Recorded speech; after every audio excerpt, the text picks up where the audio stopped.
Hi guys, welcome to Suzy Reality TV, also known as Suzy Empire. Stay tuned and enjoy the reality show. Thank you.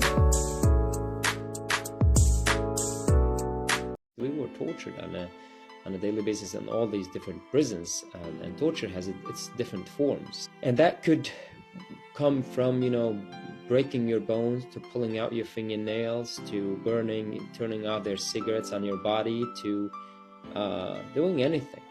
During my 3 years in prison, over 18,000 prisoners died in my cells, in the prisons I was, in my surrounding. I was in the room where the prisoners were numbered. We have 40, 50 dead people in a normal day, where there is no massacre, where there is no diseases, just a normal day of execution.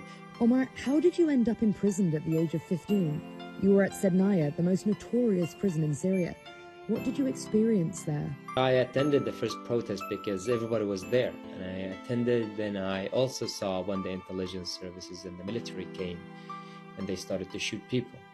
I saw when a friend of mine died next to me, and I could barely do anything to help him or to run away. I couldn't, and I was arrested, and I was taken to prison and tortured, and then I was released 2 days later, and then I was arrested again when I was 17, and I believed that I will be released a few days later, but 3 years later I was still suffering, I was still in pain. I was transferred from prison to another, and I ended up in Syrian. I realized that Syrian is a totally different level of fear, totally different level of brutality, of executions, of expertise when it comes to mental torture. You were taken into these prisons when you were so young. We've seen now children coming out of these prisons, 5-year-olds, some children who we think were born in these prisons. What can you imagine that kind of experience is like for a child? In my early days in Branch 215, when they took me to interrogation, it was the first time I arrived at Damascus with the intelligence services. I was put in a room and I was tortured in it, waiting for my interrogation. And in that room behind me, I couldn't see anything, but I could easily hear and imagine everything that's happening behind me. There was a woman with 2 of her kids. One of them is crying in a sound that makes you understand that this child is in his only few months of age. Another one that could barely say a few words, just like mama, and no more than that. And the guards were torturing the mother, and they were hitting the kids to put pressure on the mom to give the false confessions that the guards want. Those guards have no regard to any sort of human rights, or a child or a woman or a man. Doesn't matter for them. They just brutally can kill anything.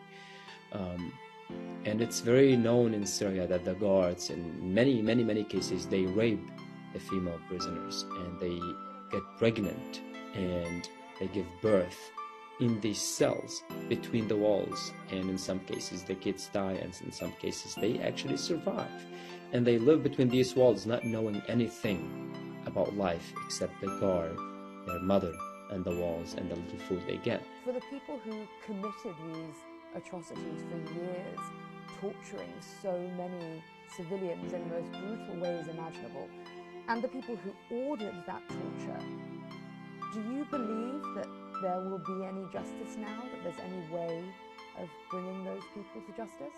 There's no such thing as justice. There's something like moving on, and that could happen by actually prosecuting the top people who had the power to order attacks and bombs and chemical weapons and torture and imprisonment and displacement. The president, his family, the head of the intelligence services, and so on, and the people who were very willingly, seems like they have committed these massacres. But in the end, you wouldn't be able to prosecute everyone who committed crime in Syria. The number is so big.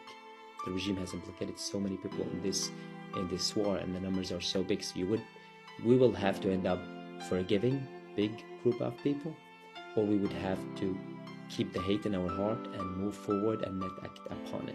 Otherwise, Syria won't work. Thank you for watching, guys. Please subscribe, follow, and share. Thank you.